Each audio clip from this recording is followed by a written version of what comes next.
Hi guys, so today I have a DIY video for you. This is a wind chime which I actually made from a Spooky Box Club piece. We did get a DIY jewellery hanger in the Elegant Fripperies box from Spooky Box Club, but I didn't really want to make it into a jewellery hanger. I just didn't feel like it was strong enough to be a jewellery hanger, so I decided to make it into this wind chime. So to make this you're going to need some kind of base, so you could buy the Spooky Box Club one if you wanted to, something that you're going to hang down. So I was going to use these pieces of wood to make pumpkins. You're also going to need paintbrushes for painting them. I used acrylic paints because they stay on there really nicely. Some kind of string, or I was using a kind of thin wool, and you're also going to need some permanent pens or anything that you want to use to make some more fine details. So to make the pumpkins I just literally got bits of wood out of the garden and I sawed them into little chunks. Now they're not completely even, but I wanted them to have a more kind of handmade look to them anyway. And then if you do have an electric drill, it'd be way easier because I was using a hand method of drilling holes into these, but if you had an electric drill it would be so much quicker. Luckily the wood that I chose was quite sort of soft, so I was able to put holes through them really easily, and then I just positioned them to make sure that they looked right. So to begin with I added a white layer of acrylic paint just as a sort of base, and then I wanted these to look relatively realistic, so I went for a light grey colour.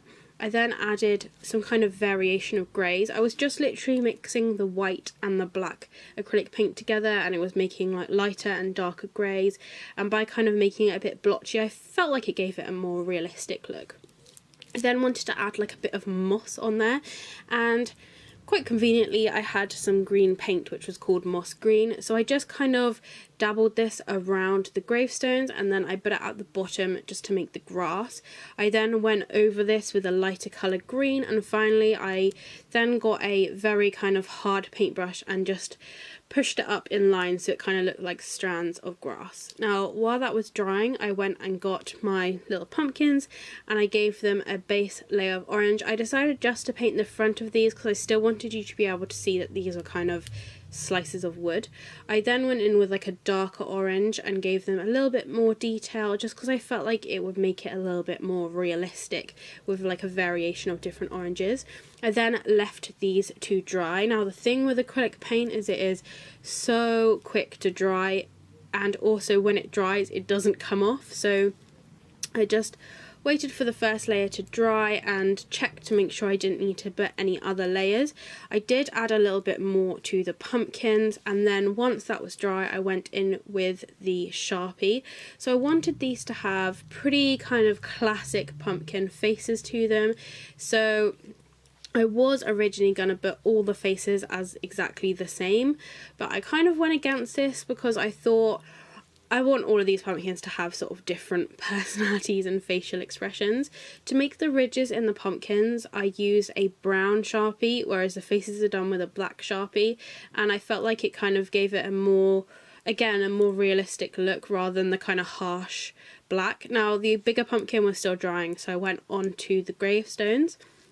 Now I have to say I was a little bit kind of at first defeated by this because I couldn't think what to write on these gravestones, so I had to look online for some inspiration, but I went with the classic RIP. I put a Here Lies Beetlejuice one just as a shout out to Tim Burton. I did this one as an Addams Family themed one because it was very similar to one of the ones in the Addams Family, and then I did on this one decide to design a bat, but it just didn't really turn out how I wanted to, so I ended up covering it up with a bit of grey paint to kind of give it a worn off effect, so you can't really tell it's a bat anymore.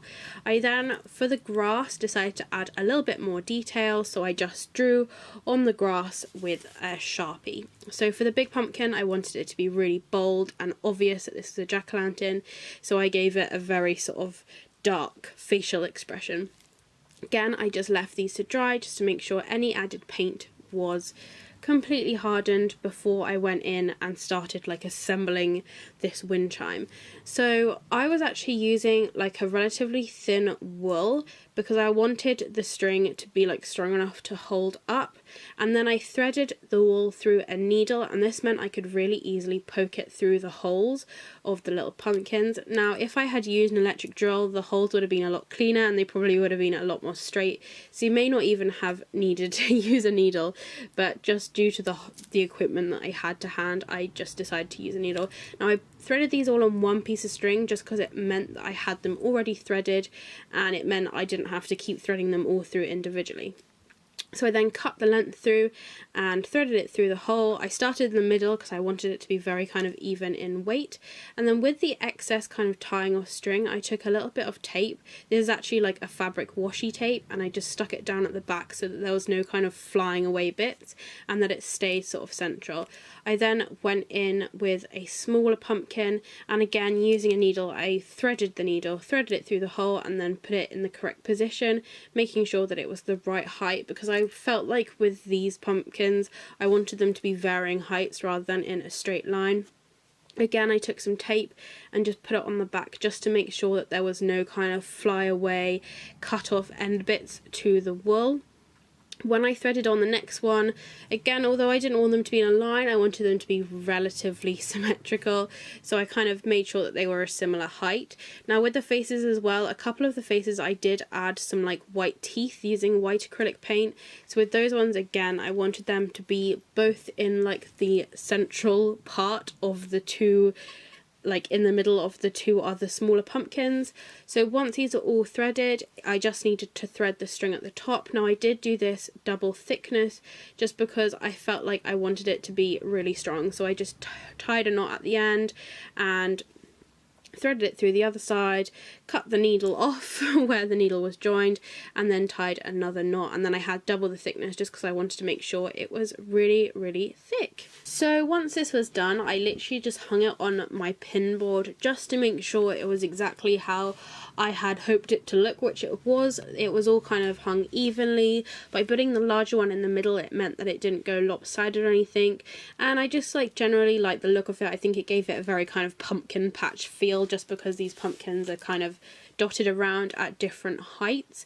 Now in the wind it does swing about a little bit, the pumpkins do sway with the breeze, but I'm really pleased with the fact that they don't kind of twist round too much. Just because of the way that they've been threaded, it means they will always hang facing the right way, which I was really pleased about. It seems to be very sturdy, and I'm glad I was able to find something to do with this piece, because I was worried when I got it in my Spooky Box Club that it would just be sat on the side, because I knew I wasn't going to make it into a jewellery hanger, just because it wouldn't have worked for my personal needs. So thank you for watching. If you do have any questions or comments, please do leave them below. If it's sunny where you are, I hope you're enjoying the shade, and I'll see you next time. Bye!